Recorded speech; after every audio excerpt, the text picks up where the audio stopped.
see so many young faces in this room. I like, when I heard that there would be a lot of first and second year rides, my mind went back to my initial days in IIM Calcutta, and the feelings that came to my mind were excitement, adventure, learning, and a little bit of nervousness as well. So great to see the energy in this room. So what's the common thread here? The common thread here is that all of you are here to do something positive with your lives, and hopefully with other people's lives also at some point. You're here to make something work. You're here to achieve your full potential. We all want success, and in a way, you're all united by the fact that you come here with the intention of being successful at whatever it is that you want. What are the things that we typically want for ourselves, right? So the common queries I get center around career, passion, purpose, that broad professional area. It centers around relationships, family, friends, your near and dear ones and so on, how to be successful at relationships, how to build constructive relationships. And the third part centers probably around wealth and financial security, right? How do I make sure that I take care of myself, my family, meet my ambitions, etc. And lastly, and not too many people talk about this, eventually you want to be happy and fulfilled within yourself, right? The common theme running through all this is that you desire some type of success. The definition of success may vary across different people, but we are all united by the fact that we are looking to succeed in whatever we do. But having said that, sometimes we lack the tools to be able to succeed. It's a bit like a guitar. When it's not tuned, the raw material is there, but somehow it doesn't play in harmony, it's not synchronized, and what comes out is not music. And yet, each one of you, every single one of you in this room, has the ability to produce beautiful music like a tuned guitar with your life. And how do we do that? Now, there is a lot of noise. You'll see a lot of stuff being written, do this, do that. Some of it has an agenda. People want to sell you something. People want to, if it's a corporate, they have a certain culture. They want people who fit in with that type of culture. There is a lot of noise. There are a lot of people who have an ulterior motive also. They want to project one thing while inwardly there's something different. How do we sift through all this and find out what it is that will make us tune ourselves to achieve success? That's what I'm here to talk about today. So first, what is the definition of success? It's different for each person, right? Depending on what you want with your life. But most of us, and especially you hear a lot of this in the corporate world, people will talk about results. And especially in companies, especially companies which are aggressive in marketing, you will say, it's all about results. As long as you get the results, I don't care how you did it. And as you may be slogging it out 30 hours, whatever, 8 days a week, 366 days a year, but you will still, it doesn't matter to me until you achieve results. That's what people will say. But results is only an outcome. Results is not success. We often associate success with accomplishments, but accomplishments is like seeing the outer part of an iceberg. What goes beneath it is your journey. That's really what success is all about. So I'll tell you a little bit about myself, right? So, I'll tell you two ways. I'll tell it to you two ways. One way is I studied at IIT Delhi, then I went to IIM Calcutta, got placed with Credit Suisse. At that time, it was one of the few investment banking jobs. Spent a few years with Credit Suisse, led the Asian metals team to #1 position in Asia, then worked with Deutsche Bank and then with JP Morgan, where I headed the equity research team, then was a private equity investor with a couple of Australian firms, AMP and Macquarie, helped invest $1 billion into India, went on to write 2 books, both of which became Amazon #1 bestsellers, one of which hopefully you'll see on one of the screens in a few years' time. It's been optioned for screen adaptation. This is one way to describe it. What is wrong with what I just described? It only discusses my accomplishments. The objective is to impress, but it doesn't give you any insight into my journey. Now, let me tell you the same story a different way, right? So I first started getting the desire to write when I read books in my grandfather's library as a kid. I studied partly in Farakka, which is a place in Bengal where we had to cross the Ganga river through a bridge, barrage actually, every day to get to school. That's when I started first developing a connect with nature. That's when I first started getting inspired to write someday. I went on to IIT Delhi, pursued electrical engineering, frankly because that's what my peers were doing. I didn't like electrical engineering much. So I actually scored much better marks in humanities subjects than in engineering. And that's when I learned that you should not give in to peer pressure. You should instead tune into your inner compass. And my inner compass, thankfully by that time I had managed to locate it, told me that I should pursue management. That's how I went to IIM Calcutta. I was fascinated by how money moved, how economies work, and that's what led me to pursue a career in the center of where money moves, which is the stock markets. I liked my job in the equities business, but it really lacked work-life balance. I learned a lot, but there was also a lot of grunt work, which I didn't particularly like. I learned a lot from our clients, but many of them were often just rude and demanding. Demanding is fine because you learn to handle pressure, but many of them used to be just rude. So I'm telling you both sides of the story now. I thought I should actually do something in the real world rather than report on companies from outside. That's why I joined private equity, got an insight into how companies function. You spend time with the management, you spend time on the board. I got an insight into how companies function. Somewhere during that time, I was traveling a lot. I took something like 300 odd flights in 2.5 years. And in those flights, I got a chance to tune into my inner compass because there's no mobile, no email, and you have that time to yourself. When there is silence around you, when there is silence in your mind, you get a chance to tune into your inner psyche. And that's when I realized that this long suppressed desire to write was starting to reassert. And so I started writing. And when the book picked up momentum, I decided to take a big leap. I decided that I would set up my own management consulting outfit, which I was planning to do for a long time. And so I set up my own outfit and balanced that with writing, which was much easier to do than being in a typical corporate job.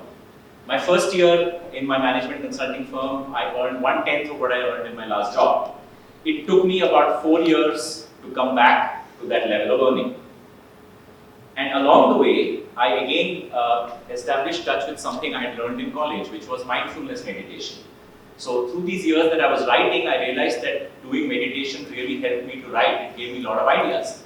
I started writing, but believe it or not, it gave me a lot of ideas about the stock market. So even though I had spent 20 years in the stock markets in the best of companies, what I learned in the last 6-7 years of meditation and writing gave me far deeper insights into stocks. And in fact, I write a fortnightly column on mindfulness. I'm planning to write a book on it as well. Now, why am I telling you all this? The second description that I gave is my story, it's my journey. The first part is just my accomplishments. Don't confuse the two. Results are an outcome of your journey. Your journey is more important. So you'll hear a lot about results in the corporate world, but tune that out and instead focus on doing what you're doing. Because there are a lot of things which will, give you instant gratification, like getting likes on a post or getting a job which pays you a little more in the short term, but it's not good for you in the long term. You need to tune that out so that you focus really on what is important. Jeff Bezos was asked, Jeff Bezos is synonymous with results, right? Because Amazon has, been so successful. Somebody congratulated him on the quarterly results of his company and he said in reply that, I wasn't even focusing on this. These results were baked in 2 or 3 years ago. Today, what I'm doing will yield results 2 or 3 years later. And Amazon actually is one of those companies which is really focused on the journey because for many years they didn't make profits, but he knew that what he was doing is strengthening the company. And he focused on that instead of focusing on short-term results. So what do we draw from this? Your journey is important. The other interesting thing about your journey? Each of you will have a unique journey. Your journey is what makes you unique. Imagine an interview where there are 4 people with exactly the same management school, the same credentials, same GPA, whatever. What will distinguish you? It's your journey. Whether it's an interview, whether it's pitching to a venture capitalist, venture capitalists receive like 50 or 100 proposals a day. What will distinguish, and everybody wants to build the next fintech unicorn, everybody wants to build the next consumer, startup, what will distinguish you? It's your journey. Now, if it's your journey, then you better articulate it well. You have to learn to articulate your journey. If you don't articulate your journey, the other person will judge you by only your results because he or she has nothing else to go by. So you have to learn how to articulate your journey. This is an important thing you should learn while at business school.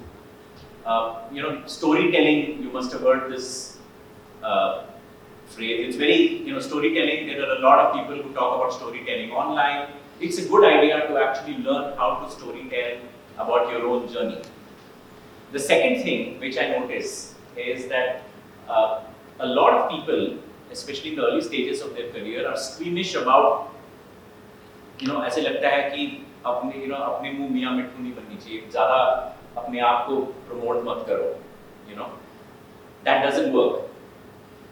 You need to articulate your strengths, otherwise people will not know about them. It's the same reason companies advertise.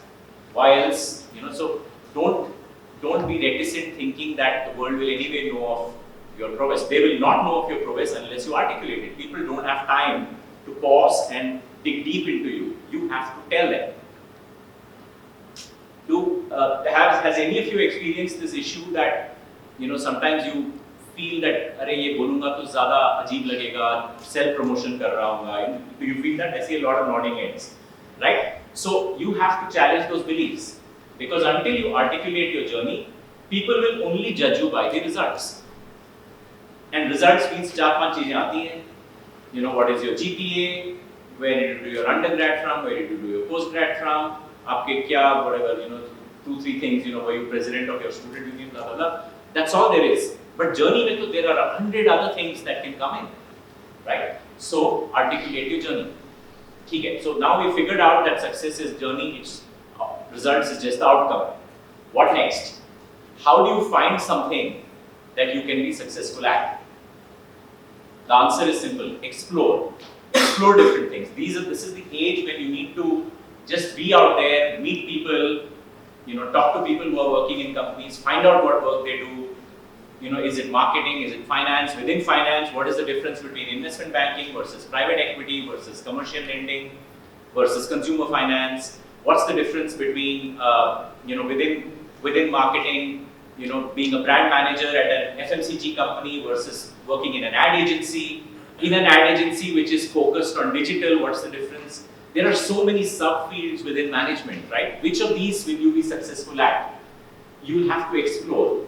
And exploring also means doing extracurricular activities and so on, right? So, Steve Jobs, for instance, apparently took a gap year and came to India, visited ashrams, and somewhere that visit convinced him that he wanted to emulate Edison.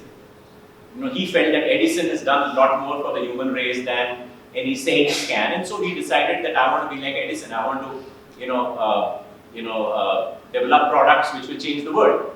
And that's what he did. So you will find inspiration from the most unlikely sources. So embrace that.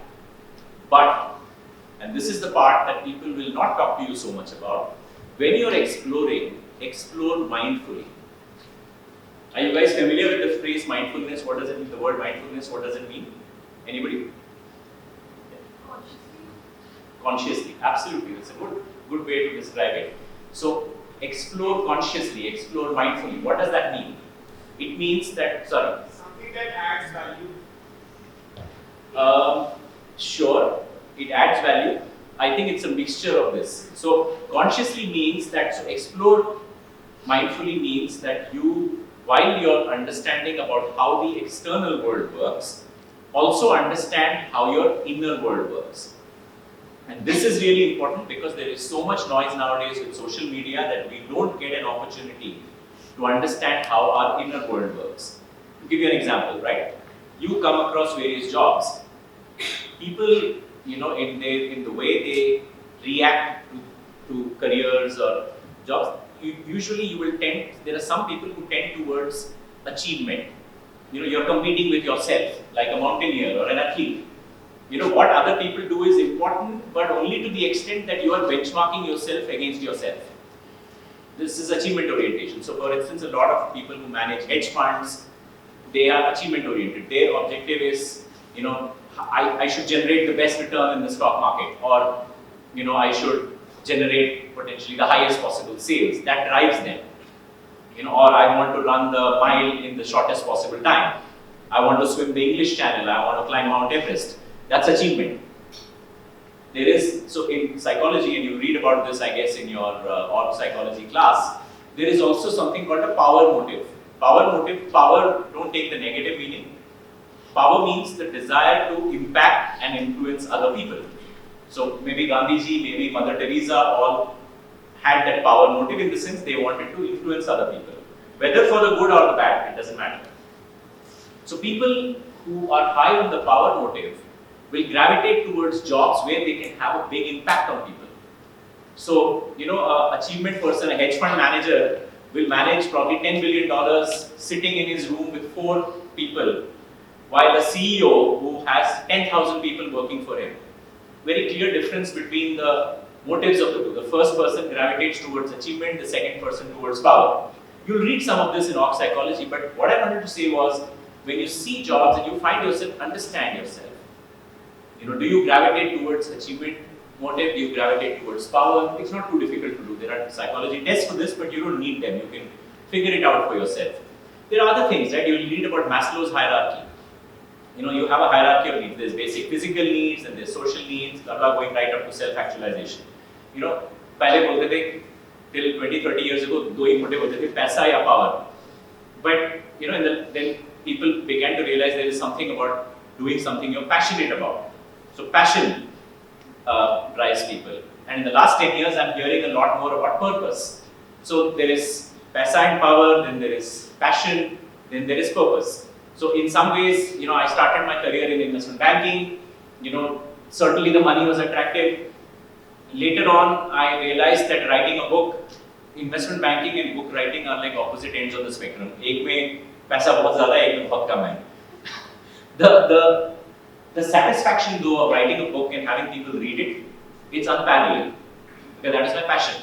Lately, in the last few years, I coach leaders, I coach entrepreneurs, I coach CEOs. Through that, I'm able to have an impact on other people. I come and talk to people like yourself. That impact gives me purpose. So understand where you are on the spectrum. Don't judge yourself, but when you're exploring, explore mindfully. Understand how you are reacting to things. That's what being mindful is about. Yeah. So, ठीक है, आपने explore कर लिया. Now, in the process of exploring, be open to what life may throw at you. You may discover that you have talents in some area where you never thought. 20 years ago, I never thought that when I was in investment banking, I never thought that I would be writing books one day. Ironically, I also conduct some programs on mental health for investment banks. I never thought 25 years ago, when I was in the equities business, that I would do this for an investment bank. So, life can throw nice surprises at you. Learn to embrace them. I was yesterday telling somebody about the story of this person in the US who was very good with video games. And later on, he became one of the best robotic surgeons in the US. Robotic surgery is very much, there is a lot of similarity. If you are skilled at video games, you will probably be good. Of course, there are a dozen other things to surgery, but you don't know how your talents will come in useful. So explore mindfully. ठीक है, आपने explore तो mindfully कर लिया. What are you looking for? You're trying to find something that you will be successful at, right? Within management, there is a dozen sub-fields. Which of these fields is for me? The problem that a lot of us have in today's world is we are looking for overnight successes. We see people, यार इसका startup 2 साल में $1 billion worth है, overnight success. The truth is there is no overnight success. There may be a few cases where, chance, किसी का lottery लग गया, that's fine. But as there's a saying, right, overnight successes take 20 years to make. I don't know, have any of you heard the story of the Chinese bamboo tree? So for 4 years, you keep watering it, keep taking care of it, nothing happens. And suddenly in the 5th year, it shoots up 50 feet. Now, it's a person who is myopic will just say, yaar, ye to overnight shoot up kar gaya, but actually overnight nahi hai, isko 5 saal lage. Right? Now, why do we gravitate towards overnight successes. Somewhere we feel कि यार shortcut चाहिए हमें. Somewhere we feel कि यार I need some validation for myself. Somewhere we feel that we are not good enough. We need to fake it till you make it. Have you guys heard this phrase? Fake it till you make it. It's very common nowadays, right?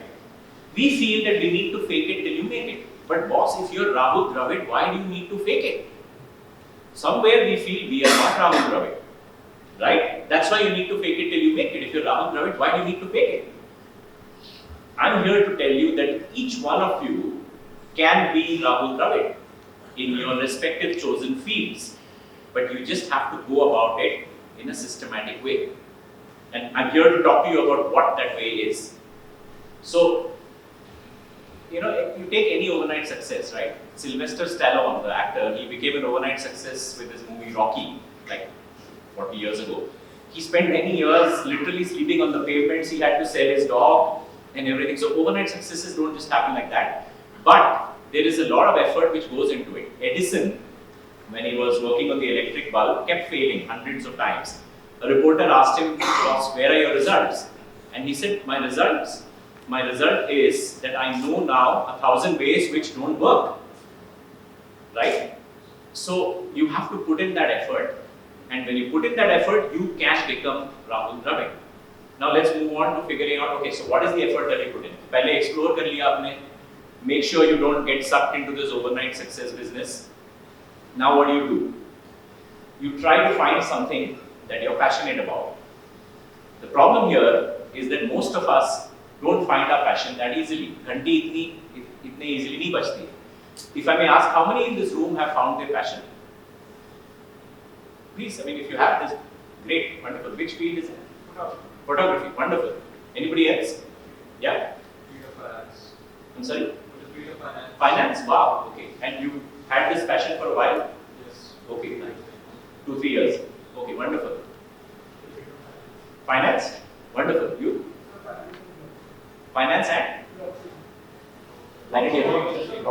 I see. Okay, wonderful. So, there is still, as a proportion, a relatively smaller number of people who have found their passion. If you found your passion, that's fantastic. You can skip the first half of what I discussed. What do you do if you've not found your passion? Many times, passion takes time to develop. Sometimes you have to. So when I started off with Credit Suisse, to be honest, I wasn't passionate about stock markets. I was very curious to know how money worked, but I was not one of those guys, yaar, ye company ka bhaav upar gaya, niche gaya. I was not one of those guys. But over the years of doing it, it developed into a passion. In fact, like in the middle of the night, if I wake up, I can very well imagine somebody talks to me about stocks and I won't have to put in any effort. It just comes naturally. So passion sometimes takes time to develop. The other issue here is that one can sometimes, in trying to find this passion, endlessly keep exploring and not actually do anything. That happens to people too. They keep switching jobs, keep switching professions, don't get anywhere because somewhere they feel कि यार घंटी बजनी चाहिए. वो घंटी कभी-कभी नहीं बजती है, काफी बार नहीं बजती है. All you need to do then, so don't set such a high bar that I have got to find this ikigai, which is, you heard of ikigai, right? This thing which I'm passionate about, which the world will pay me for, which will change the world. But yeah, I say it easily milta nahi hai. So what do you do then? You just need to find something that you care about enough so that you are willing to take all the nonsense that comes with it. This creator of Dilbert, you guys have seen that cartoon strip Dilbert? Yeah? So the creator of Dilbert, Scott Adams, made a statement. He said success is actually very simple. You just need to find the price and you need to pay the price. What price is he talking about? Every profession, every occupation comes with a price. There's a friend of mine who's an entrepreneur. He's built a company over 20 years. In the process, multiple times, he's almost gone bankrupt. He had to see his peers doing very well, getting paid very well. His family could not afford expensive vacations while his peers were doing much better. There were times when he struggled to pay salaries. There were times he had to fire, let go of people. There were times when his competitors played unfair and tried to eliminate him. Eliminate him business-wise. Though the other thing also happens. There were times when regulations sometimes constrain you unnecessarily. All of these things an entrepreneur has to go through. If you are not willing to pay this price, you should not start a venture. It's quite simple. But if you're willing to pay this price, you will be successful. You will be successful. It's the same with all professions. If you want to be a great stock market investor, look at Rakesh Jhunjhunwala in India, right? His biggest holding is Titan. You see the stock price of Titan over the period he's held it. Many times it's been down 60, 70%. If I was talking to somebody the other day. He said, "यार stock market तो ठीक है, लेकिन यार ये कभी भी पैसा डूब सकता है." भैया अगर ऐसा fear है तो आपको stock market में नहीं होना चाहिए. The price you have to pay for trying to be a great stock market investor is that you have to endure periods of huge volatility. If you can't handle your stomach, if your stomach can't handle your portfolio being down having half, then that means you're not willing to pay the price. That's the price you have to pay to be a great stock market investor. Every profession has a price. Advertising, fantastic, creative profession, but demanding clients, unreasonable deadlines. It's great to do creative work when I'm sitting in the Himalayas, when I want to write a book. It's great to sit, in a beautiful resort, river flowing by and all that. It's not so great when the client tells you, "यार 4 घंटे हैं, मुझे ऐसे चाहिए," and you're like, "Yeah, but this is not, वो घंटी बज नहीं रही है." Sorry, you got to deliver it. That's advertising for you. So if you're not willing to pay that price, you shouldn't be in advertising. The flip side is, if you find something where you're willing to pay that price, then that's great. It may not be the passion of your life. It can even be motivated by something like money. For instance, if you really need the money for some reason, suppose you just faced enough money hardship during your childhood and you feel yaar paise banane hain. That's enough of a motivation, provided you're willing to do whatever it takes. Right? So if you want to get into a certain profession, which has huge trade-offs, just ask yourself, are you willing to take those trade-offs? And everything has trade-offs. Yeah, everything has a price. Figure out if you're willing to pay the price. Okay, so you've explored, you made sure you don't fall into the trap of trying to be an overnight success. You found something where you're willing to pay the price. What do you do next? After that, you build real mastery in that field. That's when you really work towards becoming Rahul Dravid. It's like Rahul Dravid पहले 10 game try कर लिया, mountaineering try कर ली, ये कर लिया, and then now he's figured out that इस चीज में मैं एफर्ट डाल सकता हूँ. How do you achieve mastery in it? Practice, of course, yes. Practice is critical. How do you do that practice? Consistent, yes, great. So, knowledge, of course. So knowledge is theoretical and practical. Practical means, it's not just reading books. It's also talking to people in that field. It's maybe trying to get first-hand experience. Nowadays, you can listen to podcasts. You can hear YouTube speeches of the people who are accomplished in that field. You can follow. You can do anything if you want to understand what are the latest developments in a particular abstract medical field. There's a lot of information online. You can contact some of these people, get in touch with them. So when you work at it, you got to do holistic work. Not just book reading, not just bookish knowledge, but genuine real life practical knowledge. What else? You need to also have, and this really helps, so somebody said consistency and practice, right? So there is a way to do this. So the way is that the human mind has been shown to work at its best when it does what is known as deep work. Deep work means you're sitting in a place maybe for at least 2 hours, and you're shutting off all interruptions. No phone, no deadlines, nothing.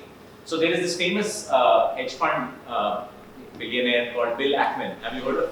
Yeah. So Ackman has said that he apparently, when he's thinking of stock ideas, he doesn't even like somebody coming in and asking him for tea, because that interrupts him.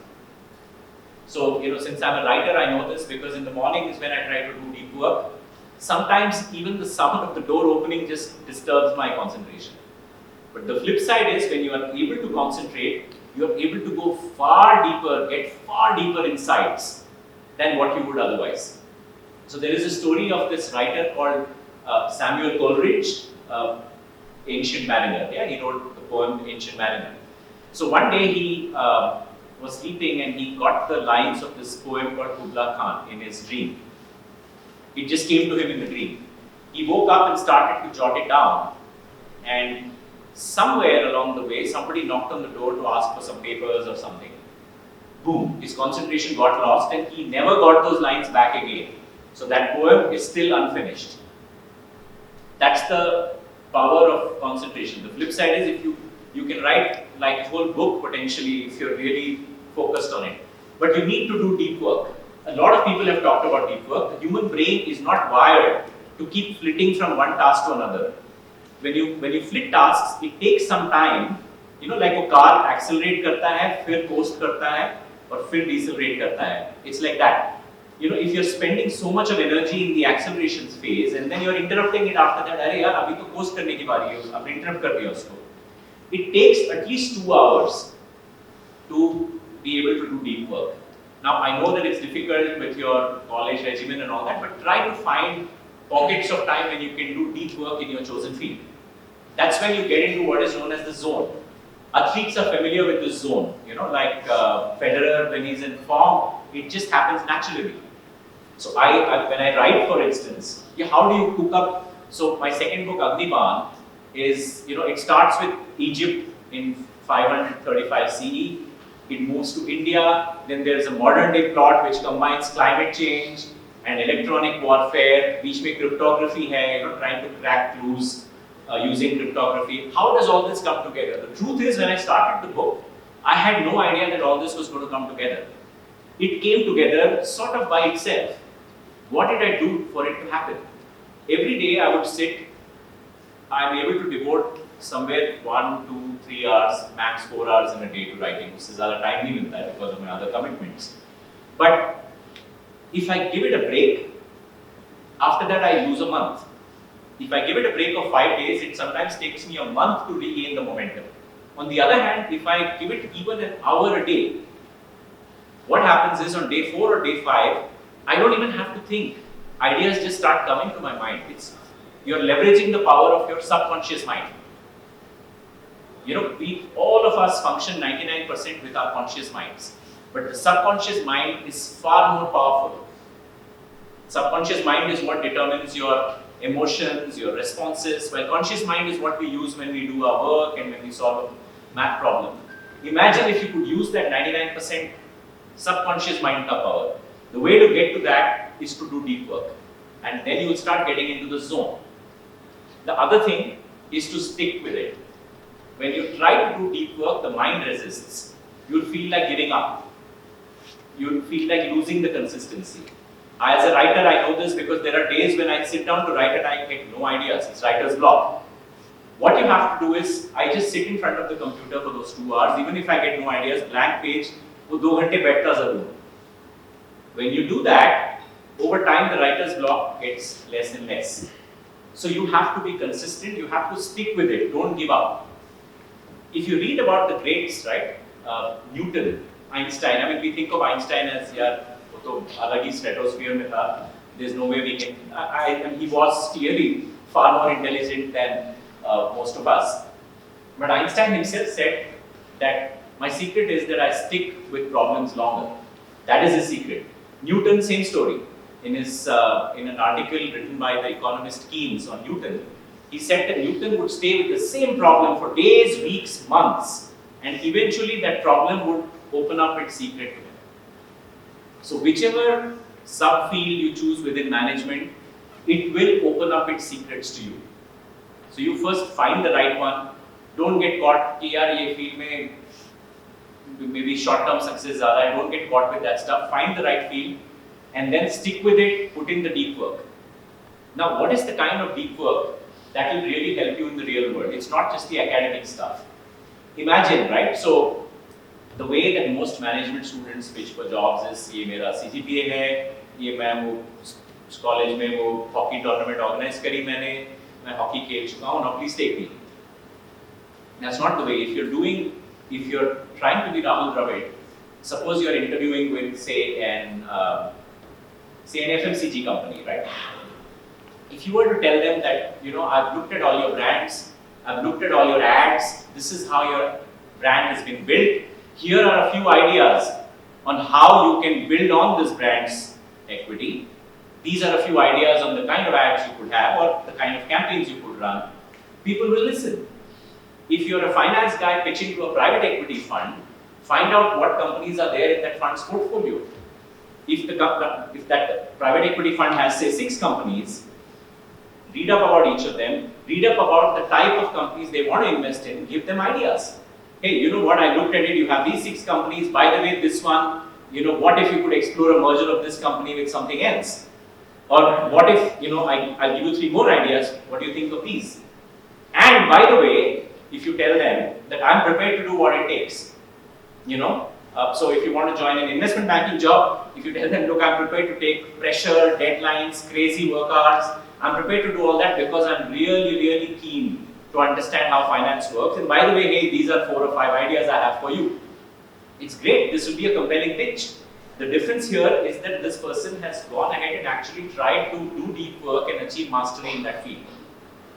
When you achieve, somewhere I think we struggle to believe that we can be genuine. Somewhere we feel that it's easier, 5 hacks for cracking the interview, how to fake it till you make it, how to be confident even when you know nothing. Yes, so these skills are fine, but it's like, as they say, putting lipstick on a pig. It's fine, but you'd rather be Rahul Dravid when you go for the interview, right? So this is what you can do. This is what you can do. Now, as you go about this journey, and I wish you the best as you go on this journey, when you try to, you have to try and stick to the truth, which means try to find out the truth. Don't let your ego come in the way. You may have a feeling that, I'm really good at finance, for instance, and you may actually realize that facts are showing that you're not. Be open to that. Be humble about it. That's how you learn. People who start with an inflated opinion of themselves and continue to retain that inflated opinion will struggle later on, because somewhere that reality check has to come. So all of you in different forms, होता था college में कि सारे topper थे school में, suddenly आ गए college में and realize कि यार यहाँ तो topper नहीं है. You get a very rude reality check. Sometimes the same reality check happens in the world. Somebody may be a topper in business school, but you go into the job and you realize that there are a lot of other things. There's emotional quotient, there's interpersonal skills, there is executive presence, there's the ability to do office politics, all of that comes in. Or you may have a brilliant startup idea, you may be a great coder. There's a company I was advising where the founder was a fantastic coder, almost a genius. He'd written a software which made that company one of the few in the world which had that level of product. But somewhere he didn't realize that he was very poor with people. The people under him, like geniuses, their mind wavers from one thing to the other. अगले दिन दूसरा idea आ गया. The people under him now he's saying, okay, work on this proposal. The third day work on something else. The people under him started quitting because they just couldn't handle the whims of this genius. So you may be a genius, but you will still have a reality check, and you have to be humble and accept what you don't know. All this is fine, so you all get a reality check. As you go into your field deeper, you will understand what you know and what you don't. But, and this is important, don't lose sight of your dreams. Don't let anybody, whoever gives you a reality check, snatch away your dreams from you. If you feel innately that you have the capability of doing something, don't let anybody tell you otherwise. Because any feedback that somebody else gives you is usually about you don't have this skill, you don't have that skill. But people often give it in the form that you are not going to be good at this, aapka kuch nahi hoga. Don't let that get to you. All skills can be learned provided you do what I've talked to you about. But don't let anybody judge you as a person. Unfortunately, you will receive a lot of these judgments. You'll have to learn to tune out those judgments. How do you do that? By tuning into your inner compass. I've talked about the inner compass, right? Being mindful, being aware not just of the external world, but also how you react to things. When you tune into your inner compass, you will know how good you really are.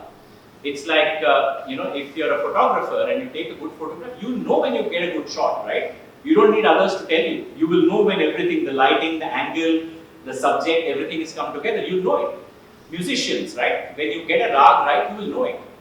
Or when Federer is playing in his element, he doesn't need an audience to tell him that he's playing well. He knows it, right? So when that inner compass is there, you will feel less threatened by what other people say to you. So somebody else says, yeah, in the book world, it happens all the time. You send a book proposal to somebody, you must have read, right? Everybody from, Chetan, Amish, everybody got rejected at first, right? And so both were my batchmates, incidentally, one in engineering, one in business school. And all authors get rejected. And many of those rejection emails are quite rude, to be honest. They'll say stuff like, just find another profession or whatever. Some of them are pretty blunt about it that, yeah, this writer doesn't have potential. If you get such a feedback, tune out and try to see what is the issue that they identified. Work on that issue. It's fairly simple. People don't know how to give feedback, but you have the ability to make sure that your inner compass, as long as you're in touch with your inner compass, you should be able to tune out negative feedback and take the positives from that. Last thing, so on these lines, don't let anybody question your own inner power. Each of you has that inner power. There's this Chinese legend about this small fish called a koi fish. Has any of you heard this koi fish legend? So koi fish are these really small fishes which are found in what is known as the Yellow River. Yellow River is Huangho. I think geography में पढ़ा होगा. Huangho River is like floods होती रहती हैं उसमें. So these koi fish, there is apparently a legend that there is a big waterfall, and whichever fish reaches the top of that waterfall, the gods would turn it into a beautiful golden dragon. So many koi fish first started trying to swim against the current to go up the waterfall. It's very tough, so many of them gave up. A few koi fish kept persisting. Finally, one koi fish actually reached the bottom of that waterfall and then started to swim up, and it kept falling. It tried to hold on to rocks and boulders, those were slippery, it kept falling. And people started laughing, what is this small koi fish going to do? And people, animals, demons, everybody made fun of that koi fish. There is this quote, first they ignore you, then they laugh at you, then they fight you, and then you win. That koi fish kept swimming upward, and after many, many years, reached the top of that waterfall. And when it looked at its own reflection in the water, it realized that it was no longer a koi fish, it was actually a beautiful, glistening, golden dragon. Now, what is the meaning of the story? It's not about a supernatural story of gods turning a fish into a dragon. It says that each of us has this, even something as small as a koi fish, has the power and splendor of a golden dragon within us. Each of you has that strength. But you need to do certain things. You need to stick to something, you need to persevere, you need to be able to give it everything in yourself in order to be able to unlock that golden dragon within you. Each of you has that ability. And if there's one thing I want to leave you with, it is this. Don't fake it till you make it. Believe in yourself, believe in your greatness. Nelson Mandela, when he was giving his inaugural speech, he quoted from a poem. He said, it's not the light that scares us. It's not the darkness that scares us, it is the light that scares us. What we fear most is not that we are inadequate. What we fear most is that actually we are powerful beyond measure. Somewhere we are afraid of our own power, and we prefer to live, cheaty ki tarah, just trying to fake it till you make it. We all have that power. Embrace that power, embrace your greatness, and you'll all succeed. That's the way to eventually wire yourself for success. Yeah, I'll close here. Best wishes to you guys. The second yearites, best wishes for your placements and or entrepreneurship, whatever you want to do. And first yearites, best wishes for your 2 years here. Thank you.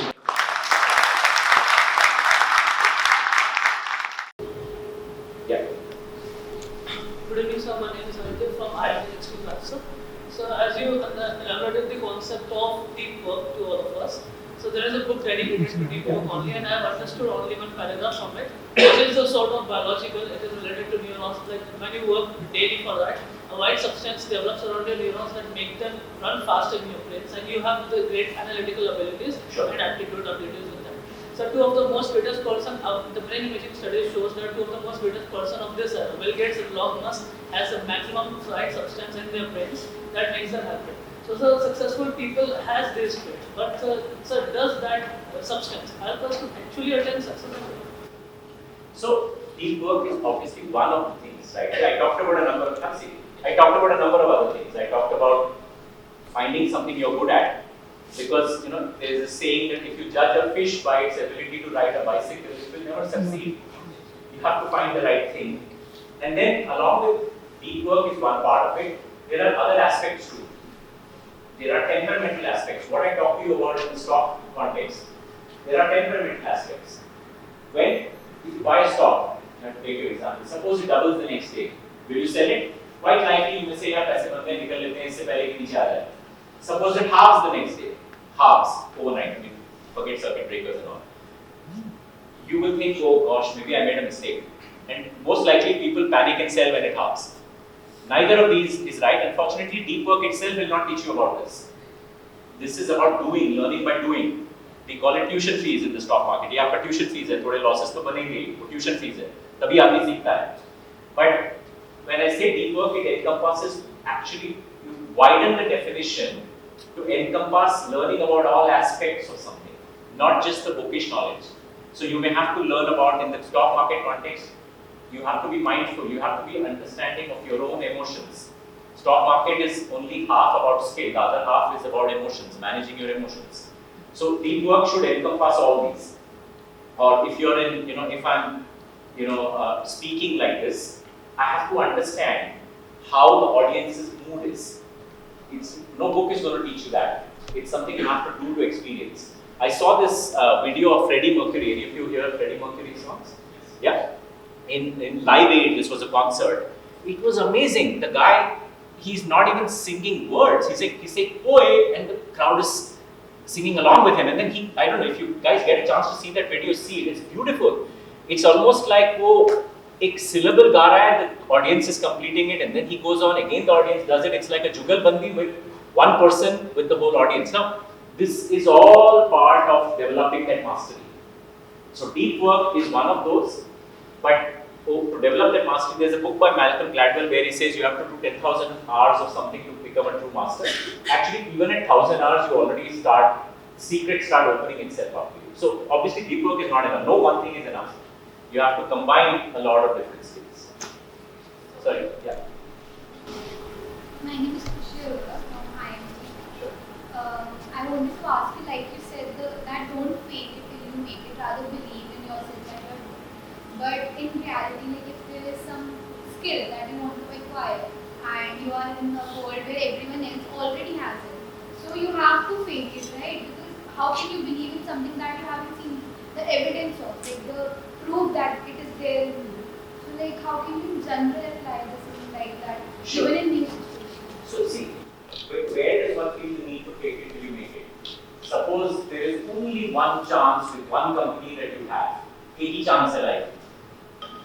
Yeah, नहीं हुआ तो आपका life बर्बाद. Suppose in some bizarre world it's like that, and you discover the previous day that boss, I'm not prepared. I haven't achieved at least mastery. कुछ हुआ नहीं और एक ही मौका है. Sure, then take it.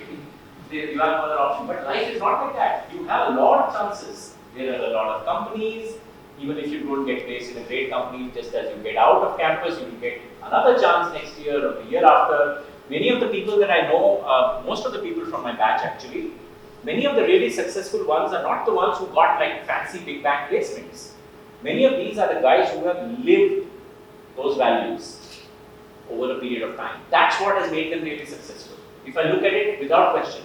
So what happens if you fake it is that usually the person who fakes, if you develop a mentality towards faking, usually you will not go down the Rahul hurdle. And so somewhere you will get caught out, or somewhere you will yourself feel, suppose there is a particular type of job which involves a lot of trade-offs. आपको fake करने की जरूरत ही इसलिए पड़ी क्योंकि आपने पहले वो एफर्ट पुट इन नहीं किया. अगर पहले नहीं किया तो जॉब ज्वाइन करने के बाद आप पुट इन करोगे क्या? मुश्किल है. If you have that attitude, so somewhere along the way you will lose the track and you will drop out. That's what. So in LinkedIn, there is or LinkedIn or Twitter, I don't know. There is this guy called Justin Welch. He's an influencer. He writes about. I'm not sure exactly what he writes, but I think he writes about building an online business or something. If you want to build a subscription business, talks about that, and he's built a business of his own. Apparently, somebody was copying his tweets into French and posting it on Twitter to a French audience, word to word, every single day, right? And this guy discovered it and complained to Twitter or whatever, but he had written something that, that person can copy my tweets, but he can't copy my journey. It's very true. You can't copy the journey. The way he responds to people's messages, people will make out. So, what I mean to say is, if you have only one chance and, there's nothing else, fine. Maybe you fake it, but it's not going to serve you well in the long term. And long term is what really matters. This whole notion that one fine day, one thing will happen to me and I will be happy forever, wo hota nahi hai. Happiness is not the result of one event. Happiness is the result of daily choices that you make. Fulfillment and success is a result of daily choices that you make day after day. Yeah, anyway, so yeah. Thank you for addressing us today. Thank you. My name is Kushi Jain. I'm from BK batch. Okay, so sir, as you all in the pursuit of a peaceful journey and you yourself are from prestigious IIT Calcutta, I have just one candid question when you were in the pursuit of your peaceful journey, there must be some terrible mistakes you did, and what do you recommend us to avoid those mistakes? Like quick things you could tell us. Sure, absolutely. So, this is not from B school, this is from my undergrad. As I already said, I just chose the wrong field, electrical engineering for my undergrad, because peer pressure, parents, there was this neighbor's son, 4 years elder to me, who electrical engineering kiya, so, somewhere there was this thing within me, ki karna hai, and I did it. So, don't get sucked into peer pressure. That is one thing. The second thing, I think we should have helped me greatly, which I don't think I did fully, is just tune into your inner compass. How do you tune into your inner compass? Deep work helps you to do that. Sometimes even doing something you're deeply passionate about, something that you really enjoy. It could be playing a musical instrument, it could be swimming, it could be, a game that you're really good at. When you do that thing for 1 hour a day or something like that, it puts you in touch with your own deeper self. So in one of the other similar sessions, somebody asked me a question that what do you do in a toxic work environment? Many times companies have really bad work environments, and people don't realize how they get sucked into it, because it's like 6 baje koi ghar ke nikal raha hai, to boss will look at you like, okay. And then all your other peers will be like, boss, kya ho raha hai? And then you know that if somebody leaves early, this is giving a random example, people will backbite about you. This is a toxic type environment, right? Many environments are like that, and there's many things. People getting pressurized, people being made to doubt themselves.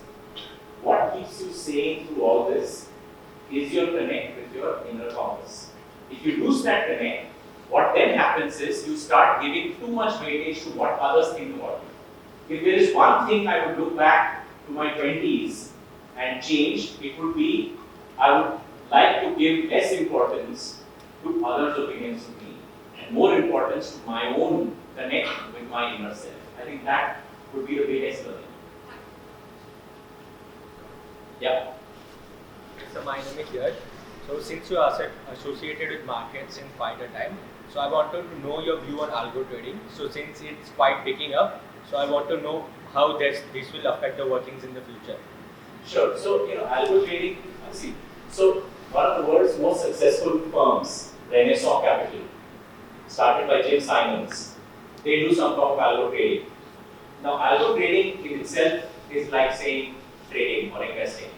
There are 1,000 million ways to do it. There will be some people who will be successful. There will be most who will fail at it. And some of these algo trading funds have PhDs developing very sophisticated quant strategies. The problem that happens in the market is the moment everybody starts employing that strategy, it ceases to be a strategy. Because you have to have an edge over the market, and if the whole market is doing the same thing, there is no edge. So there are funds which are very successful doing algo trading, but you need to be very quantitative, very into complex numbers and formulae. You need to be living that world. I saw somebody describing a meeting with Jim Simons. Apparently this guy was going to a Starbucks and he used to sit there every week, and he saw Jim Simons, he shared a table with him once. Jim Simons was completely unaware about this guy's presence. Apparently he didn't even see that this guy had come and sat opposite him. he was scribbling on tissue paper complicated formulae and so on. And apparently, when he ran out of paper, this guy offered him a paper. He didn't even look up and see who was offering it to him. He just took that tissue and started.